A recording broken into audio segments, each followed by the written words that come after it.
irmãos, que a doce paz do Mestre Jesus continue a nos envolver. Graças a Deus estamos aqui mais uma vez reunidos em nome de Jesus, em nome de Maria de Nazaré, em nome de Deus, nosso Pai, que na sua infinita misericórdia permite que nós estejamos aqui em busca desse remédio chamado amor, que com certeza curará todos os males. Um dia esse amor fará em nós esse grande milagre, essa transformação, onde nós venceremos. Querido amigo Jesus, em teu nome, em nome de Maria de Nazaré, em nome de Deus nosso Pai, nós agradecemos a todos os espíritos amigos benfeitores, ao nosso mentor Aires de Lacerda, pela permissão que tivemos e pela ajuda desses mesmos irmãos que nos auxiliaram para que nós conseguíssemos chegar até aqui e para que fosse possível essa reunião doutrinária que tanto nos ajuda a caminhar e com certeza auxiliará nesse processo de elevação de nossas almas. Pensando também, Senhor, naqueles que não puderam estar aqui e há tantas outras criaturas que podemos dizer que vagam pelo mundo sem destino, que possa, Senhor, as emanações de amor, as energias benéficas que vão ser geradas aqui com certeza, chegar até eles e transformar também as suas vidas, lhe dando paz, alegria e gratidão. Então, assim, iniciamos a nossa reunião da tarde. Boa tarde a todos. Eu sou Andréa Cordeiro, sou trabalhadora do Centro Espírita Casa do Caminho, na Boa Vista, aqui em Recife. E é com muito prazer que eu venho aqui conversar com todos vocês, porque aqui é uma casa de oração, a gente lembra sempre que uma ou mais pessoas se reúnem, Jesus está presente.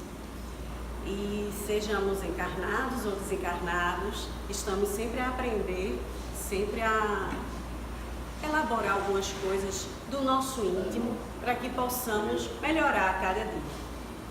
Hoje eu vim falar sobre uma obra que é assim apaixonante, Quem tem a oportunidade de ler, que leia, quem já leu, reler sempre, que é a obra Paulo e Estevão.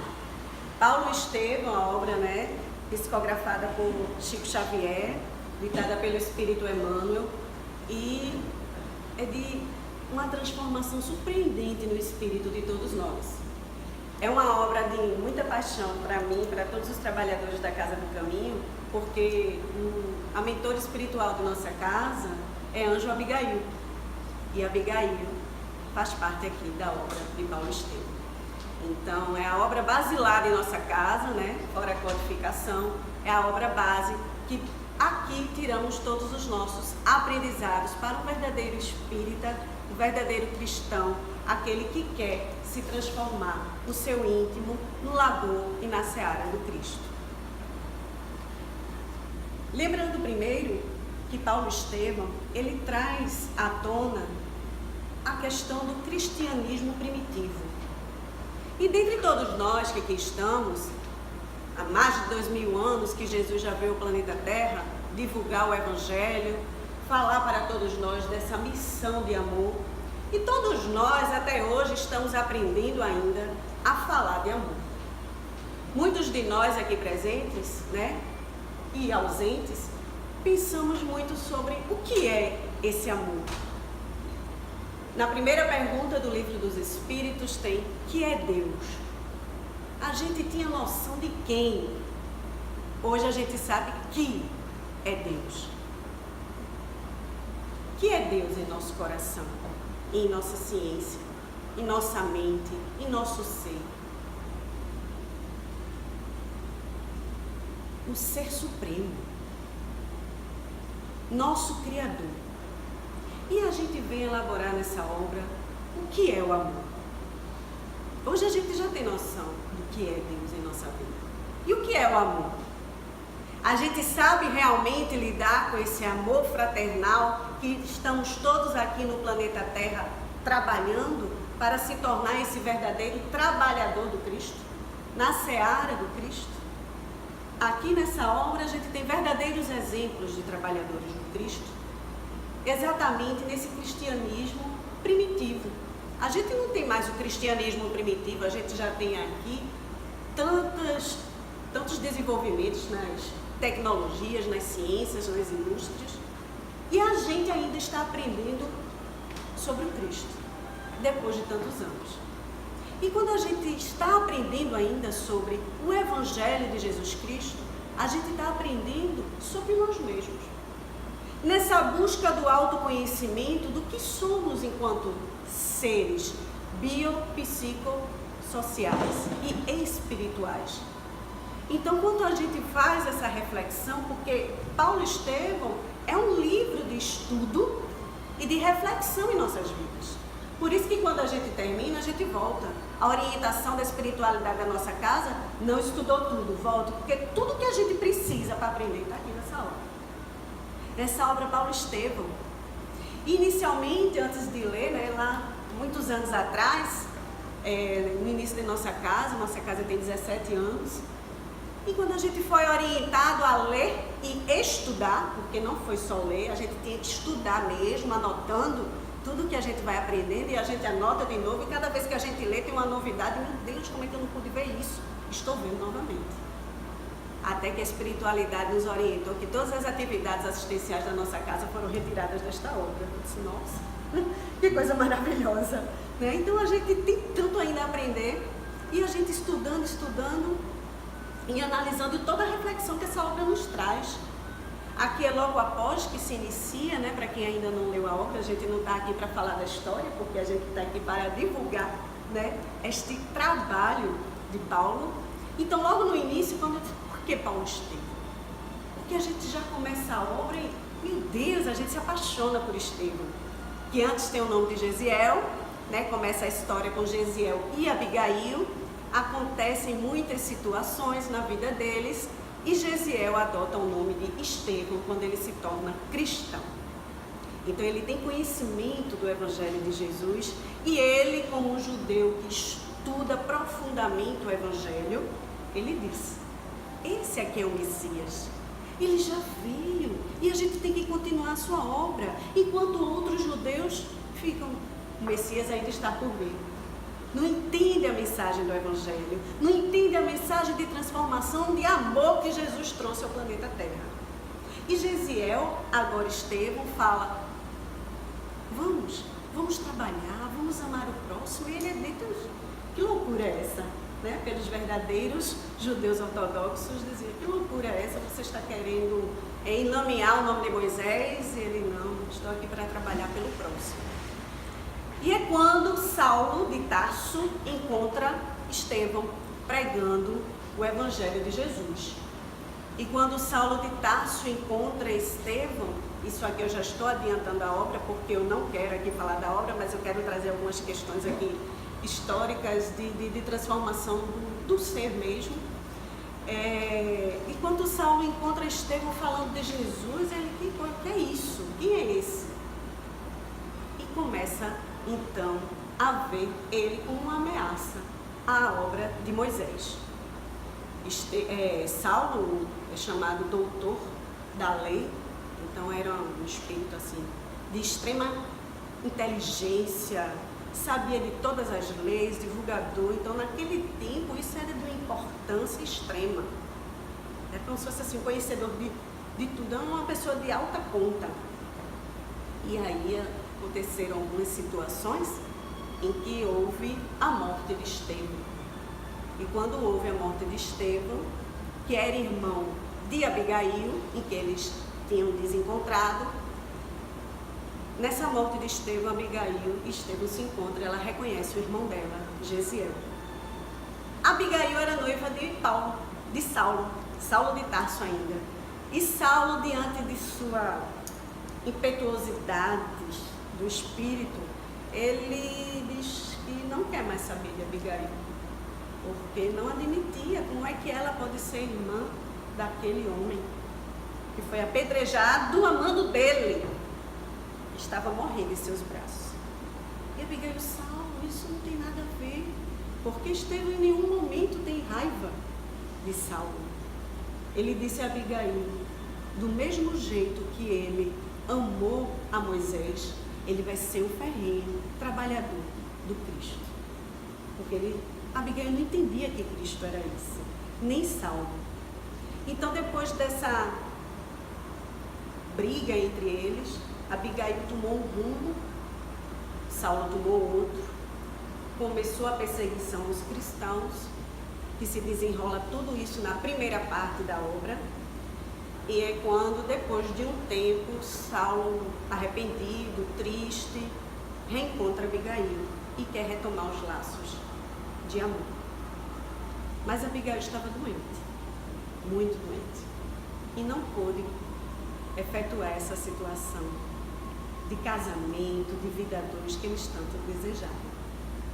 E na segunda parte da obra é quando Saulo tenta perseguir Jesus através dos seus discípulos e ele começa a mexer com ele tudo que vivenciou. E nessa mexida dele, de tudo que vivenciou, ele encontra Jesus no seu caminho. Às portas de Damasco, como é o final da primeira parte, ele encontra Jesus, aparece para ele. E é naquele momento que ele cai do cavalo e a luz de Jesus, a gente nem imagina como a gente poderia enxergar isso, né? A luz é tamanha que Saulo fica cego. Tamanha a luz de Jesus. Mas Saulo não se transformou no momento que Jesus apareceu. Saulo já vinha conjecturando todas as situações que ele havia vivido durante toda a primeira parte da obra. E naquele momento que Jesus aparece para ele, que vê que Saulo já estava se desviando do seu caminho, ele diz: Saulo, por que me persegues? É naquele momento que Saulo começa a transbordar num choro, de soluçar, e passando tanta coisa em sua mente e de sua vida, ele reconhece que ali está o verdadeiro Messias. E Jesus ali em sua frente, ele diz: Saulo, por que me persegues? Saulo não precisa dizer mais nada, porque Jesus vê o que se passa em seu coração, em seu espírito e em sua mente. E ele diz: Senhor, ele só fala isso: Senhor, o que queres que eu faça? E Jesus: vai até a cidade e lá te direi o que fazer. E desaparece. E Saulo ali cego. E Jesus oportunizou esse momento de cegueira a Saulo para que ele pudesse elaborar tudo em sua vida e passasse, dependendo das outras pessoas, a ver a vida de forma diferente. É quando Jesus encaminha Ananias para curá-lo e retomar sua visão.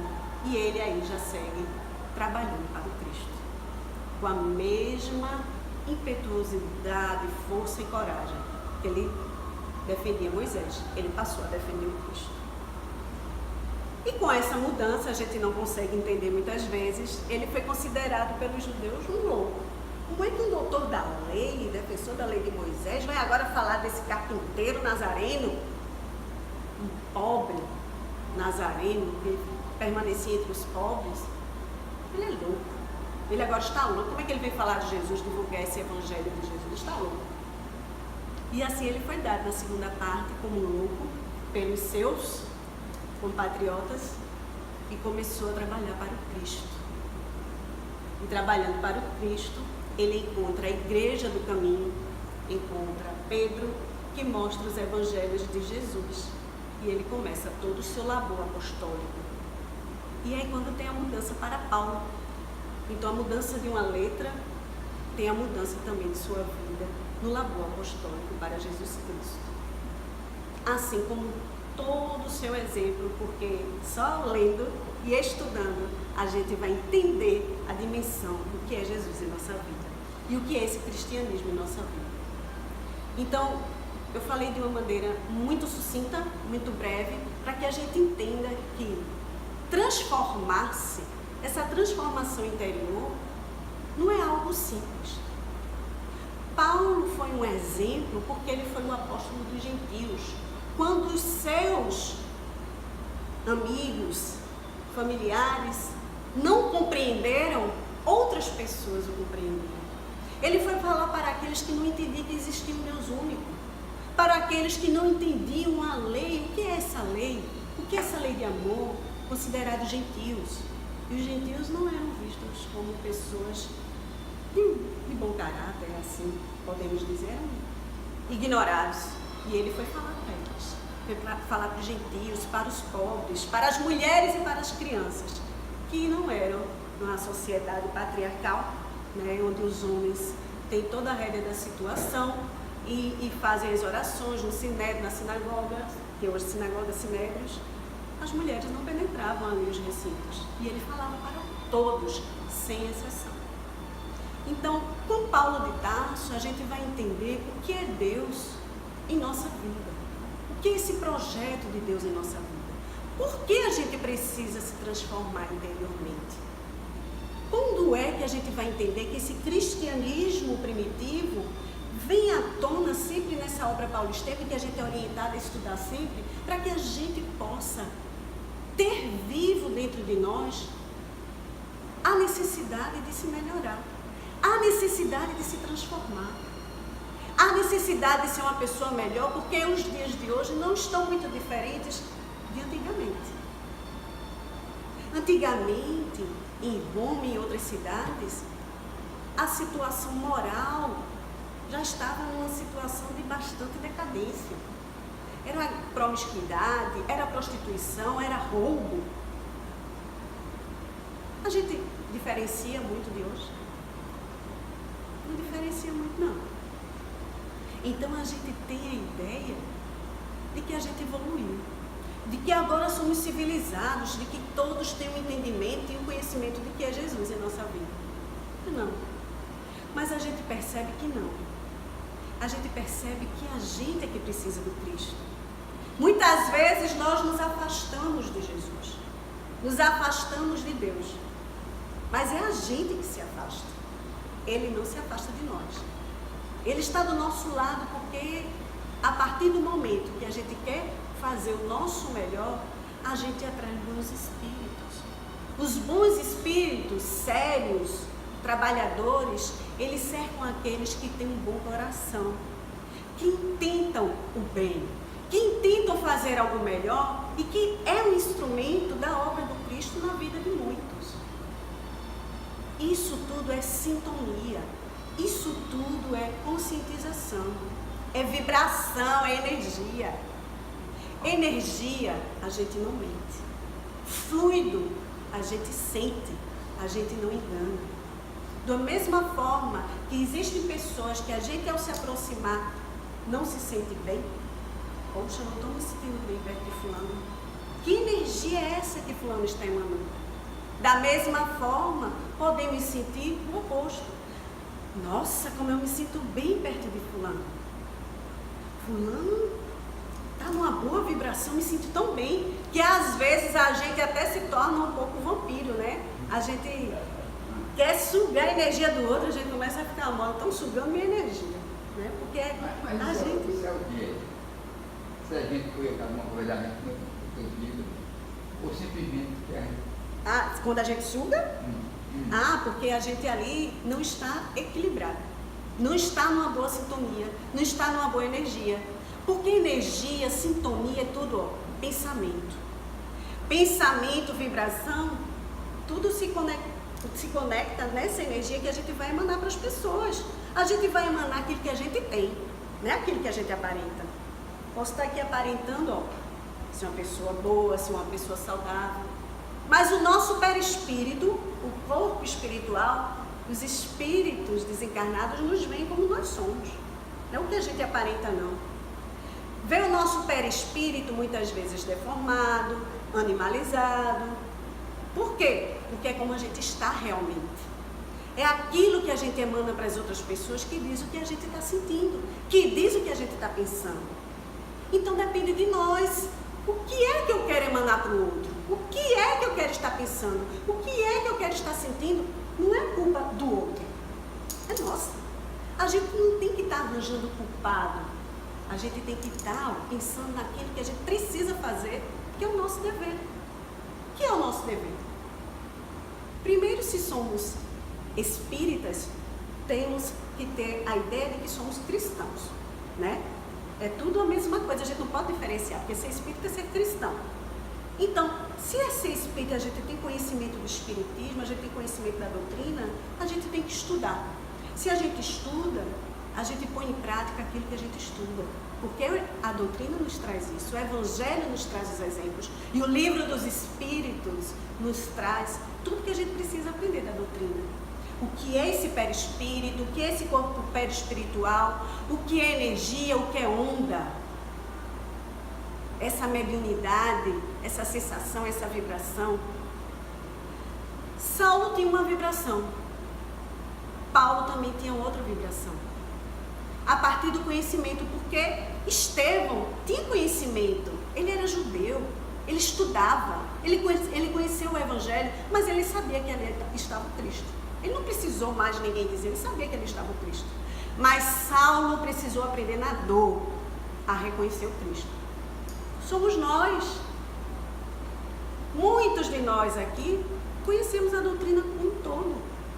Quantos espíritas não conhecem a doutrina? E poucos são os que praticam. Coloque em prática aquilo que estuda, porque conhecer é só conhecimento mesmo. Vivenciar o conhecimento foi para o coração. Aí está vivenciando. Mas a gente às vezes pensa que tem que vivenciar fazendo grandes elaborações, transformações. A gente quer ser Paulo de Tarso, que numa existência só ele evoluiu, porque a gente não vai evoluir em muitas reencarnações agora, futuramente, porque o nosso objetivo é ser perfeito, já diz o mestre, né? Nosso modelo é o mestre Jesus. Então a gente vai ser perfeito um dia. Mas a gente está mais perto do início do que do fim. E o que é que a gente vai fazer? Vai parar? A gente tem que continuar trabalhando, elaborando, estudando e se melhorando, porque a gente só vai colocar esse conhecimento que a gente tem na prática quando a gente realmente trabalhar com o fundo do nosso coração. Uma situação que Paulo Estevão traz em nossa vida é que quando começa a ver, quando Estevão desencarna pelas mãos de Saulo de Tarso, Estevão em nenhum momento se sentiu ofendido. Ali já existiu perdão, ele não se sentiu ofendido. E ali ele já perdoou. E quando Saulo passou a ser Paulo, que trabalhou para o Cristo, quem foi o guia de Paulo? Estevão. Estevão foi o guia espiritual de Paulo. Mais exemplo de perdão do que isso. Às vezes a gente pensa nessas frases de redes sociais, né? Perdão não é ter amnésia. A gente perdoa, mas não esquece. Isso não é perdão, isso é frase de Facebook, não é? E a gente fica com essa ideia porque a gente é tão humano ainda, tão primitivo, porque a gente quer adequar o perdão ao nosso pensamento. A gente quer tirar o perdão que Jesus ensinou, que a gente vivenciou aqui, ó, na obra Paulo Estevão, para as nossas ideias, para a nossa evolução espiritual, que ainda se encontra bem infantil. Somos infantis espiritualmente. Precisamos do Cristo para nos nortear. Então, o que é que eu quero? Não posso trabalhar para o Cristo se eu não tiver o perdão no coração. Esse é um dos maiores ensinamentos de Paulo Estevão em nossa vida. Estevão foi guia de Paulo, trabalhou junto. Não posso trabalhar para o Cristo se eu não tiver o perdão no meu coração. Me perdoar, porque a gente pensa que foi fácil, né? Às vezes a gente faz alguma besteira na nossa vida e a gente fica se culpando. Aí fica remoendo, fica no remorso. Ai, eu fui culpada, e fica naquela autoflagelação que Joana de Ângeles tanto nos traz em suas obras sobre essa situação. Perdoe-se. Então a gente tem que primeiro se perdoar e perdoar o outro. Já imaginou o coração de Paulo, que é viver toda uma existência sabendo que ele foi o mandante do assassinato de Estevão? A gente teria condições de sentir o que Paulo sentiu? Por isso que não somos Paulo. Por isso que Jesus apareceu para Paulo. Porque ele não era qualquer um, ele tinha uma missão. Ele não poderia se desviar dessa missão, mais do que já tinha se desviado. Aí a gente pensa, por que Jesus não aparece pra gente? Né? Aí a gente já fica com inveja. Por que Jesus não aparece pra gente? Seria tão simples. Jesus ia aparecer aqui, a gente ia dizer que era mentira. Porque a gente não é Paulo, a gente não tem a fé, a determinação que Paulo tinha aqui para levar o evangelho aos gentios, viajar por várias cidades, viajava a pé, comia o que tinha pela frente, para arranjar dinheiro para ajudar as igrejas do evangelho, as igrejas de Antioquia, do Caminho, as igrejas que foram fundadas em nome do Cristo. Não queria nada para ele. Ele foi para trabalhar para o Cristo, sem nada, não tinha nada. Ele trabalhava para poder comer, dormir, pronto, o resto era para o Cristo, para as igrejas fundadas. E a gente não, porque se a gente disser, eu quero ganhar na loteria para ajudar uma casa espírita, a gente vai dizer, eu vou tirar um pouquinho para mim, o resto eu dou para casa. A gente não ia dar tudo para casa, não. A gente não ia ser Paulo. A gente não precisa nem chegar em Paulo. A gente não ia ser Chico Xavier, que foi aqui brasileiro, né? Conhecido por todos. A gente não é nem Chico. Dizem que quando ia ter a visita a Chico, quando chegava na cidade, no bairro dele, já se sentia uma aura diferente, uma energia diferente. Um bálsamo chegava na sua cidade, no seu bairro. Imagina a sua casa, na sua presença. E a gente não tem dimensão da luz de Jesus que cegou Paulo. A luz de Chico Xavier. Então essa luz de Chico Xavier é um exemplo para que possamos ter luz em nossa vida. Porque Chico, ao psicografar esta obra, ele teve a sintonia tão profunda com Emmanuel que Paulo e Estevão e Abigail apareceram para Chico. Ele foi psicografando e vendo as cenas que aconteciam. A gente tem dimensão do que é isso? Presenciar pela visão tudo o que aconteceu e ter a presença desses espíritos iluminados quando ele terminou a obra de psicografar. É uma bênção. É uma bênção aqueles que trabalham para Jesus verdadeiramente. E fica a reflexão aqui para todos nós. O que é que eu quero na minha vida?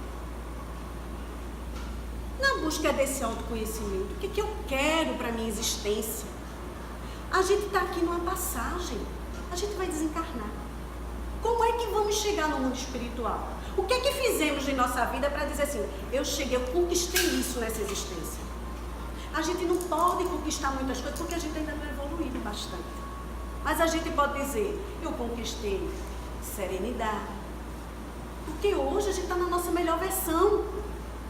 A gente está melhor que as outras existências, porque o espírito progride, ele não regride.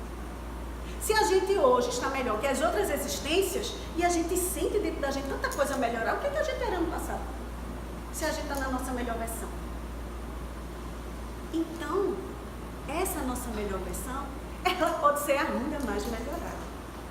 E o que é que a gente aprendeu nessa existência, transformou e que a gente vai deixar como legado para os nossos entes queridos? É o amor, é a paciência, é a serenidade, é a tolerância, é a fraternidade. É o quê? É a compreensão. Todos nós temos algo a deixar, porque todos nós temos algo para evoluir. Sempre temos uma escadinha para subir, um degrau a mais. E só depende da gente, não depende mais de ninguém. Essa é a notícia boa. Só depende de nós, da nossa vontade, que às vezes a gente tem um desejo isso. E a vontade, que é a força, a dinâmica, a perseverança. Eu tenho que ter vontade. E a vontade, ela é mínima. Tem que ter uma mínima vontade para fazer a diferença na minha vida e na dos que me rodeiam. E é isso que Paulo Estevam vem trazer para a gente. Esta obra de transformação, de luz em nossa vida. Tem uma passagem aqui que ele fala de Deus, que diz assim: toda autoridade é de Deus. Nós somos simples instrumentos. Ninguém se diminuirá por ser bom e tolerante. Nas nossas leis humanas, ser bom, tolerante é ser besta. É besta. E a gente tem vergonha, né? Às vezes, muito besta. Deixa o outro fazer o que quer. Há uma diferença entre deixar o outro fazer o que quer e ser tolerante e bom. A gente ainda tem que aprender a diferença. Mas se o Evangelho é para aqueles que são pobres de espírito, que sejamos pobres de espírito. Não pelas leis humanas. Ser pobre de espírito é ser uma pessoa sem mérito. Mas ser pobre de espírito para o Cristo, como Ele ensinou. Ser brando, ser pacífico, ser tolerante, ser realmente bom. E é isso que Ele nos traz, porque a autoridade é de Deus. Somos criaturas do nosso Criador. Então somos seus instrumentos. Não somos máquinas, porque pensamos, então temos o livre-arbítrio. O que é que eu quero? Então fica a pergunta na tarde de hoje para todos nós. O que é que eu quero da minha existência? O que é que eu vou fazer dessa minha existência? Eu vou me exemplificar em Chico, em Jesus, em Paulo, nessa transformação, porque Estevão já era um espírito evoluído. Aí depois eu aprendi porque não é Estevão e Paulo, e sim Paulo e Estevão. Estevão é um espírito evoluído. Estevão já é governador de outro planeta, como Jesus já é crístico. E Paulo foi o nosso exemplo de transformação, porque ele mostrou que é possível. Mas a gente tem que ter vontade. Pode não se transformar como ele, mas algo a gente transforma. Porque só depende da nossa vontade, de mais nada. A gente tem que querer e fazer a diferença. E eu queria, não sei se está no relógio de vocês está na hora, vocês me dizem aí. 9 minutos. Pode passar no ideia. Queria trazer aqui para o quê? Pode passar no ideia. Pode passar, né? Porque Paulo Estevam deixa a gente passar. Quando ele fala, ele tem várias passagens do labor apostólico. E ele coloca aqui. Peraí, eu acho, viu? Se não achar, eu tenho na cabeça. Que ele vai falando das epístolas. É porque na segunda parte, que ele vai falando das epístolas, né? Que são as cartas enviadas. E num momento de precisando de ajuda, de angústia, que a gente pensa que eles não se angustiam, né? A gente pensa que é tudo maravilhoso. Mas Paulo se angustiou. E num momento de angústia extrema, ele não achando que estava dando conta, era problema através de problema. Isso já lá na frente da obra, as igrejas fundadas nas cidades por onde ele passou, porque ele passava a pé, tá, gente? Foram anos trabalhando, divulgando o nome de Jesus, o Evangelho, passando pelas cidades e fundando as igrejas.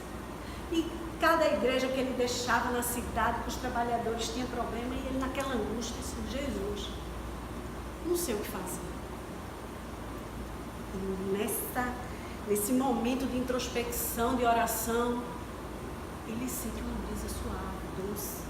Um bálsamo que chega e sente a presença de Jesus novamente. E naquela conversa íntima, né, e mental com Jesus, ele não sei o que fazer. Disse, Paulo, você não está só. Eu estou contigo. Você não precisa trabalhar só. Vá atrás dos trabalhadores para lhe ajudar. Se você não pode ir até as casas, igrejas, escreva. Possibilite a comunicação. Escreva. E naquele momento, Paulo chora, chora, chora. E vê o bálsamo de Jesus em sua vida. A ideia que chega é quando surgem as epístolas, as cartas de Paulo. Em nome de Paulo, ele junto com muitas pessoas escreviam cartas de consolação, de orientação às casas. Paulo não poderia ir de novo em cada casa resolver a situação, né? Então, o que aconteceu? Comunicação. A comunicação não é a mesma de hoje, né? Via aí o WhatsApp, mas existiam as cartas. E as cartas chegavam. E a gente não vai dizer, não é maravilhoso receber uma carta, apesar de ser, né? Via e-mail, é maravilhoso. Eu ainda peguei, né? Escrevia cartas quando eu era mais nova. É tão bom receber uma carta. Na nossa casa a gente tem um trabalho que é postagem fraterna. É carta de consolação. Aí foi quando a gente descobriu que foi inspirado nas epístolas. Por quê? Porque todas as nossas atividades da casa são inspiradas na obra Paulo Estevam. E a obra de Paulo Estevam mostra a primeira obra assistencial do cristianismo aqui, em nome de Jesus, que foi a Igreja do Caminho. A Igreja do Caminho, que era orientada por Pedro, recebiam as pessoas, cuidavam. E a gente ficava, meu Deus, a gente um dia vai ter uma casa assim? Receber as pessoas, cuidar, tratar, depois colocar elas para trabalhar nas hortas. Naquela época era assim. Hoje a gente tem um pouquinho só. Então a gente tem uma atividade chamada banho fraterno. Banho fraterno é uma atividade que a gente recebe as pessoas em situação de rua, que a gente leva alimento para essas pessoas toda semana, através do pão fraterno, que é o café da manhã. Então a gente leva todo domingo, de 5h30 da manhã, se reúne para levar os alimentos. Já temos um vínculo com essas pessoas, elas já nos conhecem. Então aí tem de 2 em 2 meses a gente tem um banho fraterno.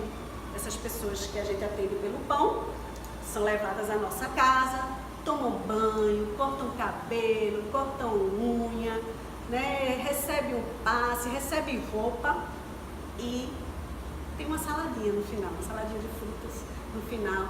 E eles dizem que é o dia de festa. O dia de festa, que é o banho, pode sair tudo renovado. Tão bom tomar um banho.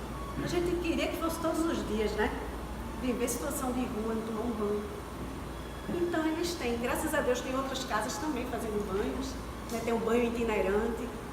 Então a gente vê que a obra do Cristo é uma questão também de visão. Tem muito mal no mundo, mas também tem muito bem. Porque depende de nossa vontade.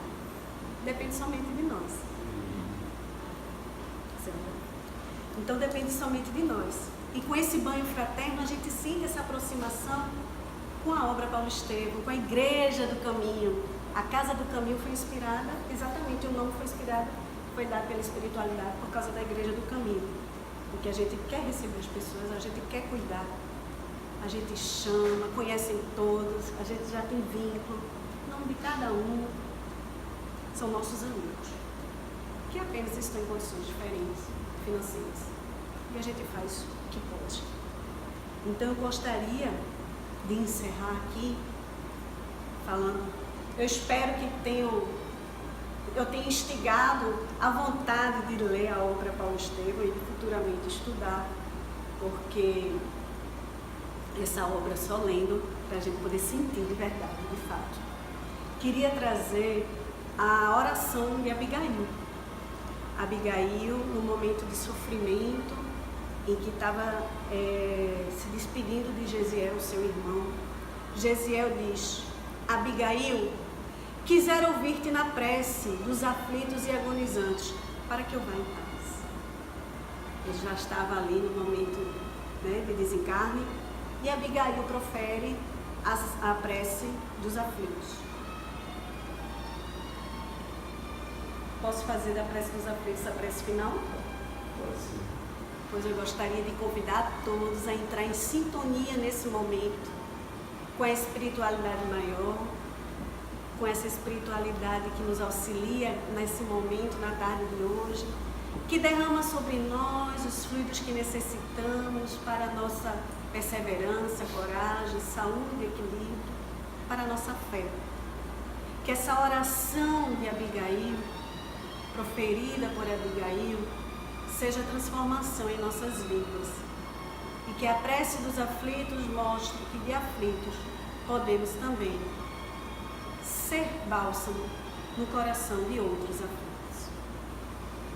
Senhor Deus, Pai dos que choram, dos tristes, dos oprimidos, fortaleza dos vencidos, consolo de toda dor. Embora a miséria amarga dos prantos de nosso erro, deste mundo de desterro, clamamos por nosso amor. Nas aflições do caminho, na noite mais tormentosa, vossa fonte generosa é o bem que não secará. Sois em tudo a luz eterna, da alegria e da bonança, nossa porta de esperança que nunca se fechará. Quando tudo nos despreza no mundo da iniquidade, quando vem a tempestade sobre as flores da ilusão. Ó Pai, sois a luz divina, o cântico da certeza, vencendo toda aspereza, vencendo toda a aflição. No dia da nossa morte, no abandono, no tormento, trazei-nos o esquecimento da sombra, da dor, do mal, que nos últimos instantes citamos a luz da vida, renovada e redimida, na paz ditosa e imortal. Que Jesus nos abençoe, que Maria de Nazaré nos ilumine e que Anjo Abigail nos transforme com sua ternura e amor. Que assim seja.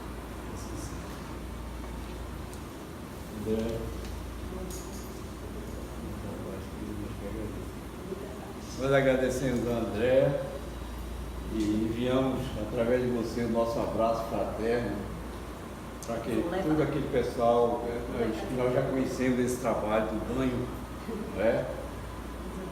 E merece muitos aplausos. Sei que vocês não estão querendo aplausos, mas é nosso dever, né, reconhecer a grandeza do trabalho. E agradecer a presença de todos, convidar para quarta-feira estar reunidos mais uma vez.